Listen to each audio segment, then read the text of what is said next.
कुमार फिर आपके साथ जुड़ रहा हूँ करंट अफेयर्स के साथ में।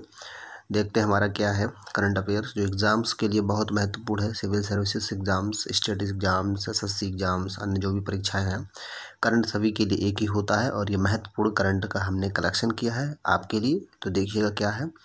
फीफा विश्व कप 2022 का आयोजन कहाँ किया जाएगा एवं इसके ब्रांड एम्बेसडर कौन है, तो हम आपको बता दें कतर में इसका आयोजन किया जाएगा और इसके ब्रांड एम्बेसडर आदिल खमीस हैं, जिन्होंने 18 वर्ष की छोटी उम्र में पहला अंतर्राष्ट्रीय फुटबॉल मैच कतर के लिए खेला और 2000 में इन्होंने संन्यास ले लिया। दुखद की बात यह है कि अभी कोरोना पॉजिटिव ये पाए जाने के कारण ये चर्चा में बने हुए हैं। अगला हमारा इसी कड़ी में defence institute of advance technology द्वारा विकसित अतुल्य क्या है, हम आपको बता दें कोविड-19 को विघटित करने वाला ये एक माइक्रोवेव स्टेरलाइजर है, जिसके द्वारा कोविड-19 को विघटित किया जाएगा, जिसके प्रॉब्लम्स को कम किया जा सकता है। अगला इसी कड़ी में हमारा एनयूटी हेलीकॉप्टर और परसिवरेंस रोवर किस अंतरिक्ष एजेंसी एवं किस अंतरिक्ष मिशन से संबंधित है, तो हम आपको बता दें यूएसए की स्पेस एजेंसी नासा का एनयूटी हेलीकॉप्टर परसिवरेंस रोवर जो है संबंधित है और ये आगामी मिशन जो मंगल होगा इनका, उसके लिए ये कार्यान्वित किया जाएगा। अगला हम देखते हैं इसी में फील्ड कप हार्ट अवार्ड के लिए नामित होने वाली भारत के प्रथम खिलाड़ी कौन है, तो हम आपको बता दें सानिया मिर्ज़ा जो है ये इस प्रकार का ओशिनिया और एशिया के द्वारा दिए जाने पर्सन जो है प्रथम ये जो है महिला खिलाड़ी हैं। दूसरी थाईलैंड की बनी हुई है। प्रथम एशिया या ओशिनिया की प्रथम महिला सानिया मिर्ज़ा है इस अवार्ड को पाने वाली। चर्चा का विषय बना हुआ अंतर्राष्ट्रीय ऊर्जा एजेंसी की स्थापना कब हुई थी, इसका मुख्यालय कहाँ स्थित है, तो हम आपको बता दें 1974 में इसकी स्थापना हुई थी और इसका मुख्यालय पेरिस में स्थापित है। अंतर्राष्ट्रीय ऊर्जा एजेंसी जो विश्व को लेकर के ऊर्जा से संबंधित जो नियम बनते हैं उनकी नियमावली को देखती है और प्रत्येक देश के लिए उस देश की स्थिति और भौगोलिक कंडीशन के आधार पर ये ऊर्जा से संबंधित नियमों को तैयार करती है और उन देशों में लागू करवाने की कोशिश भी करती है। अभी हाल ही में चर्चा में बने हुए हैं राजा रवि वर्मा को किस क्षेत्र में उपलब्धि हासिल थी, तो हम आपको बता दें चित्रकला। यूरोपीय एवं भारतीय चित्रकला के समन्वय, तैल चित्रण में पौराणिक पात्रों के चित्रण के लिए राजा रवि वर्मा भी चर्चा में बने हुए हैं और इनकी ये उपलब्धियां थीं। अगला हम देख लेते हैं इसी में हाल ही में जापान द्वारा किस भारतीय को ऑर्डर ऑफ राइजिंग सन से सम्मानित किया गया है, तो हम आपको बता दें थांगजाम धवाली सिंह, ये मणिपुर पर्यटन फोरम के संस्थापक हैं। बता दें पेशेवर से डॉक्टर धवाली सिंह ने पर्यटन फोरम के संस्थापक के साथ साथ पर्यटन को नई ऊंचाइयों को पहुंचाने में उनके अहम योगदान के लिए उनको ये अवार्ड जापान राज्य सरकार के द्वारा, जापान देश के द्वारा प्रदान किया गया है 2 दिन पहले। मशहूर अभिनेता ऋषि कपूर का भी किस बीमारी के कारण निधन हो गया, तो हम आपको बता दें ल्यूकेमिया ब्लड कैंसर की वजह से उनका निधन हो गया, जिसकी वजह से ये ल्यूकेमिया ब्लड कैंसर चर्चा का कारण बना हुआ है। तो हम आपको बता दें ये कैंसर रक्त बनाने वाले ऊतकों का कैंसर संक्रमण से लड़ने वाली शरीर की क्षमता में रुकावट पैदा करता है। रक्त का कैंसर रक्त बनाने वाले ऊतकों का कैंसर होता है। इन ऊतकों में अस्थिमज्जा भी शामिल होती है और इस प्रकार के कैंसर 3 प्रकार के होते हैं। मैं आपको बता दें एक्यूट लिम्फोब्लास्टिक ल्यूकेमिया और एक्यूट मायोलिड ल्यूकेमिया तथा क्रोनिक लिम्फोसिस ल्यूकेमिया जो होते हैं ये ब्लड से संबंधित कैंसर होते हैं जो ब्लड बनाने वाली सेल्स को डैमेज करते हैं और व्यक्ति को इस कैंसर से होने के बाद में ब्लड बनना बंद हो जाता है। ब्लड की प्रॉब्लम्स होते हुए व्यक्ति की या पर्सन्स की या पेशेंट की मौत हो जाती है।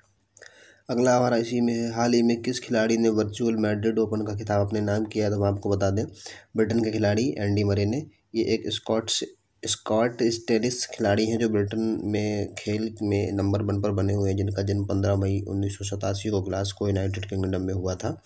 तो ये जो है वर्चुअल मैड्रिड ओपन का खिताब अपने नाम करने वाले ब्रिटेन के खिलाड़ी एंडी मरे बने हैं।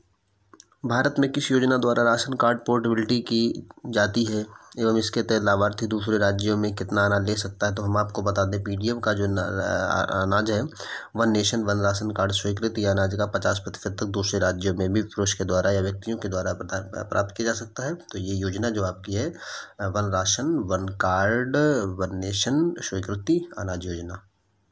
अगला हमारा भारत में निवेश को बढ़ाने के संदर्भ में हो रहा हाल में चर्चा का विषय बना रहा प्लग एंड प्ले क्या है, तो हमको बता दें तुरंत उत्पादन के लिए निवेशकों को तैयार इंफ्रास्ट्रक्चर तैयार करना होता है। हम आपको बता दें तुरंत उत्पादन के लिए निवेशकों को जो है तैयार इंफ्रास्ट्रक्चर तैयार करके सरकार के द्वारा प्रोवाइड किया जाता है, देश के द्वारा दिया जाता है, जिससे जो निवेशकों को आसानी रहती है और देश में निवेश बढ़ता है। तो जो प्लग एंड प्ले जो वर्ड है वो इस चीज़ से संबंधित है।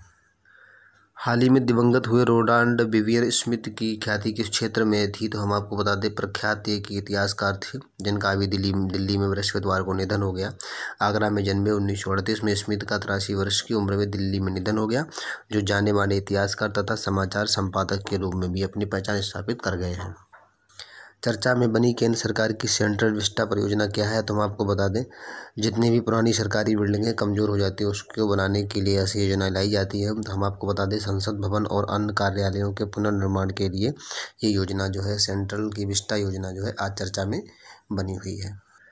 चर्चा में रहा राइट्स इश्यू शेयर को क्यों लाया जाता है और यह शेयर कौन खरीद सकता है? तो हम आपको बता दें पूंजी जुटाने के लिए इस शेयर को लाया जाता है या कर्ज को कम करने के लिए कंपनी के वर्तमान शेयर धारक इस शेयर को खरीदते हैं और कर्ज को कम करते हैं और पूंजी को जुटाया जाता है इसके द्वारा। अगला हमारा इसी कड़ी में है चर्चा में एक्यूट इंसेफेलाइटिस सिंड्रोम AES मानव शरीर के किस भाग को प्रभावित करता है? तो हम आपको बता दें ये केंद्रीय तंत्रिका तंत्र को प्रभावित करता है। केंद्रिका तंत्र का वह भाग है जो बहुकोशिकीय जंतुओं की सभी क्रियाकलापों पर नियंत्रण और नियमन करता है।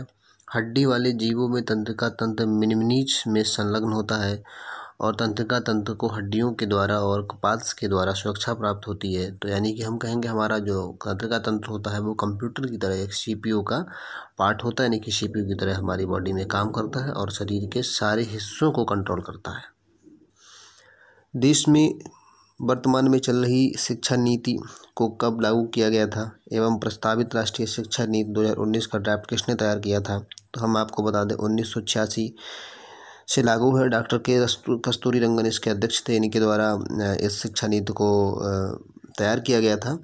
तो डॉक्टर कस्तूरी रंगन प्रसिद्ध भारतीय अंतरिक्ष वैज्ञानिक एवं राज्यसभा के सांसद हैं।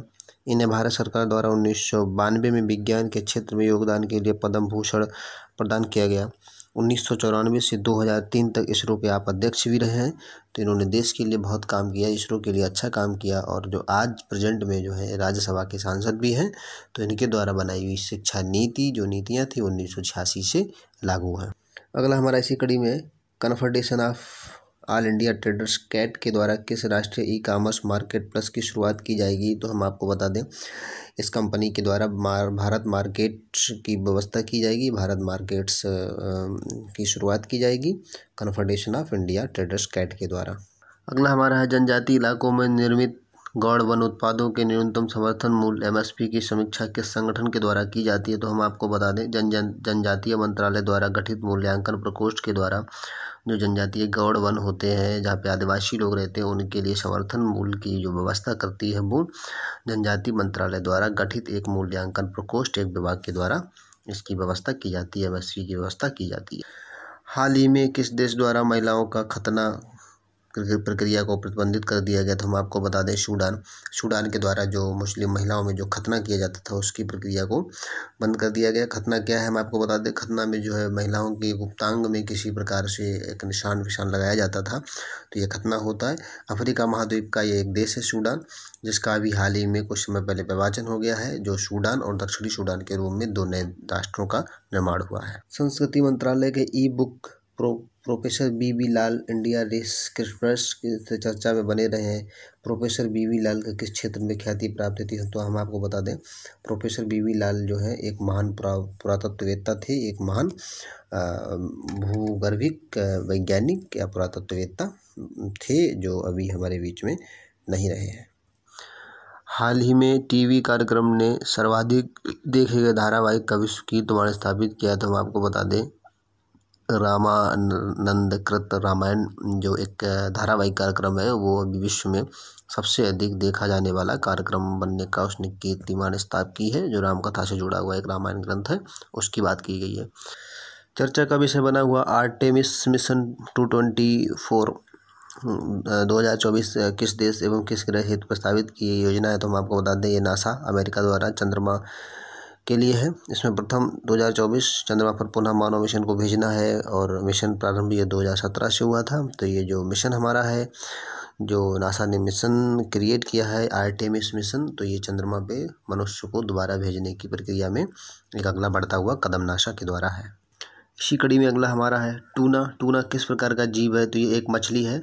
आपको बता दें 2 मई को विश्व टूना दिवस मनाया जाता है। आपको बता दें दिसंबर 2016 में संयुक्त राष्ट्र महासभा ने अपने एक संकल्प के जरिए आधिकारिक तौर पर विश्व टूना दिवस मनाने की घोषणा की या निर्णय लिया था। दुनिया भर में असाधारण अथवा विशेष रूप से विशेष मानी जाने वाली मछलियों में से टूना एक है, जो विश्व के कई भागों में कई प्रजातियां पाई जाती हैं। इन्हीं प्रजातियों में से एक है टूना, जो आर्थिक रूप से बेहद अहम होती है। विकसित और विकासशील देशों के लिए ये मछलियां भोजन का महत्वपूर्ण स्रोत होती हैं। ये अटलांटिक, हिंद और प्रशांत महासागरों और भूमध्य सागर में इनकी लगभग 40 प्रजातियां पाई जाती हैं। ये मछलियां वार्म ब्लडेड होती हैं। इनकी एक रोचक विशेषता ये है कि ये मछलियां शार्क से बचने के लिए डॉल्फिन के झुंड के साथ गमन करती हैं और समुद्र में डॉल्फिन के साथ में अपने जीवन को व्यतीत करती हैं। हाल ही में आर्थिक मामलों का सचिव किसे नियुक्त किया गया? तो हम आपको बता दें तरुण बजाज को अभी हाल ही में आर्थिक मामलों का सचिव नियुक्त किया गया है। इन्होंने इस पर अतानु चक्रवर्ती की जगह ली है। 1988 बैच के IAS अधिकारी तरुण बजाज ने बीते दिनों आर्थिक मामलों के सचिव का पदभार संभाला है। इसके साथ साथ में हम आपको और बता दें, वहीं इसी के साथ 1987 बैच के IAS अधिकारी अजय तिर्की ने केंद्रीय महिला और बाल विकास मंत्रालय के सचिव के रूप में भी पदभार संभाला। इन्होंने रविंद्र पवार की जगह ली है अजय तिर्की ने। और आपको बता दें इसी कड़ी में अरविंद कुमार शर्मा ने सूक्ष्म लघु मध्यम उद्यम मंत्रालय के सचिव के रूप में भी पदभार ग्रहण किया है। अगला हमारा है हाल ही में कश्मीरी केसर को GI टैग प्रदान किया गया है। कितने प्रकार की कश्मीरी केसर उगाता है? कश्मीर क्षेत्र में कितने प्रकार की केसर उगाई जाती है? तो हम आपको बता दें 3 प्रकार की केसर उगाते हैं ये। जम्मू कश्मीर के करेवा हाईलैंड में खेती किए जाने वाले कश्मीरी केसर को GI टैग अभी वर्तमान में हाल में दिया गया। यह केसर कश्मीर के पुलवामा, किश्तवाड़, बड़गाम और श्रीनगर जैसे हिस्सों में भी उगाया जाता है। यह एक कीमती तथा महंगा उत्पाद है।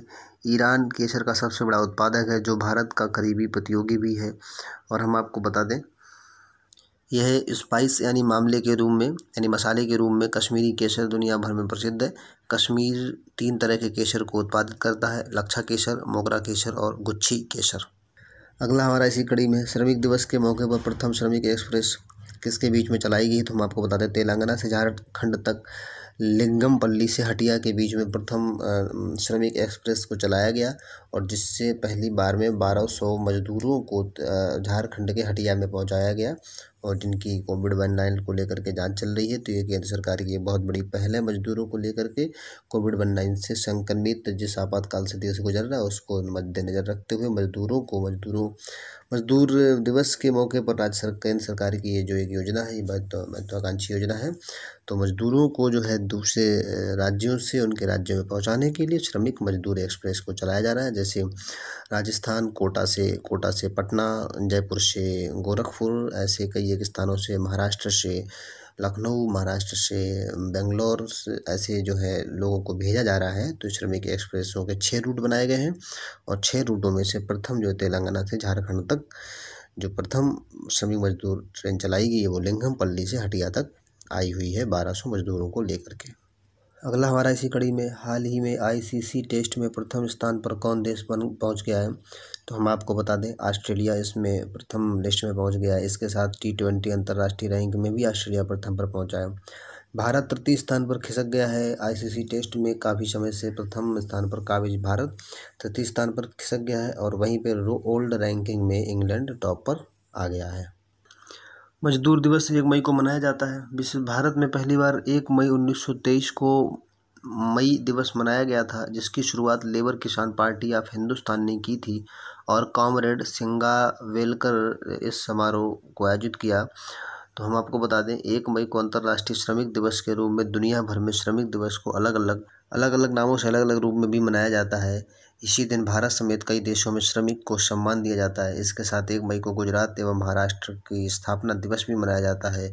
जिन दोनों राज्यों की स्थापना 1 मई 1960 को हुई थी। और मैं आपको बता दें, विश्व में प्रथम मजदूर दिवस की शुरुआत यूएसए से हुई है। कई 11 लाख मजदूरों ने 11 प्रांतों से इकट्ठे होकर के मजदूर दिवस में इकट्ठे हुए। उन लोगों ने समय के घंटों को कम करने की मांग को लेकर के आंदोलन किया। जब से 1887 से इस मुहिम को आगे बढ़ाते हुए मजदूर दिवस के रूप में मनाया जाता है। अगला हमारा राष्ट्रीय अवसंरचना पाइपलाइन NIP पर गठित एक टास्क फोर्स ने अपनी अंतिम रिपोर्ट वित्त मंत्री निर्मला सीतारमण को सौंपी। इस टास्क फोर्स की अध्यक्षता किसने की, तो हम आपको बता दें अतानु चक्रवर्ती ने इस टास्क फोर्स की अध्यक्षता की है।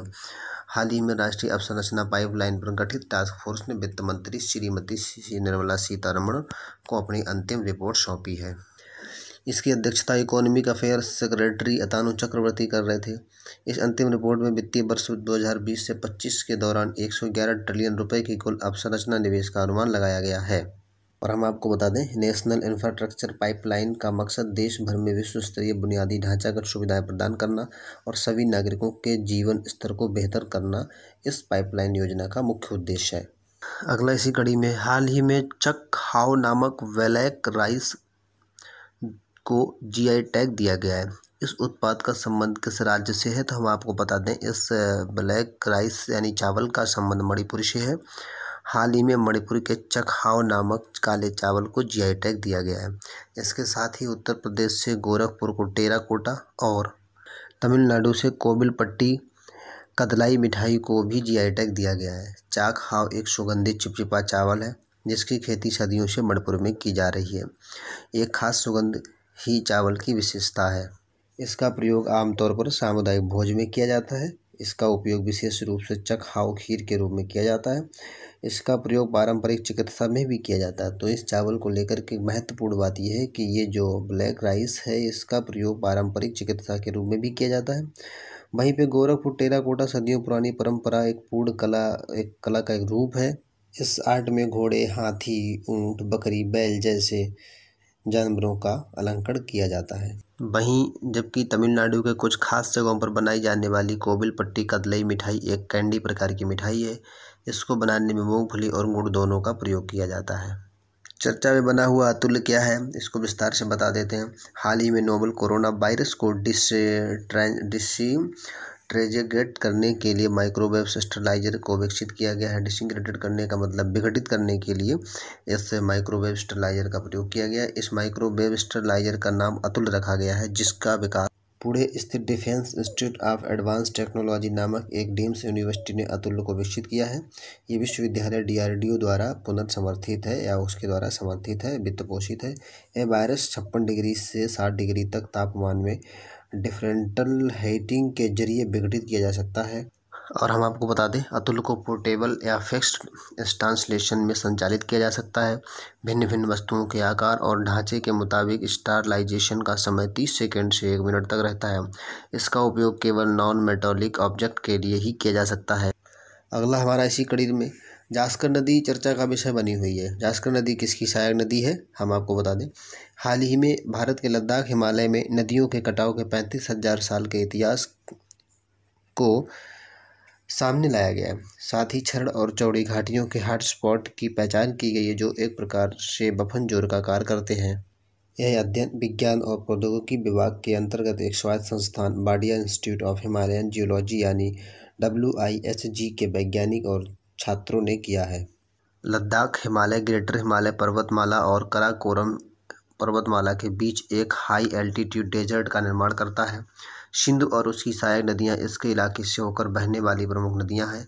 जास्कर नदी ऊपरी सिंधु कैचमेंट की सहायक में बड़ी नदियों में से एक है। डोडा और सरपेंगतीचू नदियां जास्कर की सहायक नदियां हैं। हम आपको बता दें, इसी अगली कड़ी में हमारा जाने माने खिलाड़ी चुन्नी गोस्वामी का 82 साल की उम्र में निधन हो गया। ये किस खेल से संबंधित थे या कौन सा खेल खेलते थे, तो हम आपको बता दें ये फुटबॉल खेल खेलते थे। भारतीय फुटबॉल टीम के पूर्व कप्तान रह चुके थे। 1962 में अपनी कप्तानी में भारतीय टीम को प्रथम एशियाई खेलों में गोल्ड मेडल भी दिलवाया। इसके साथ ही फर्स्ट क्लास क्रिकेट टूर्नामेंट में बंगाल का प्रतिनिधित्व भी किया।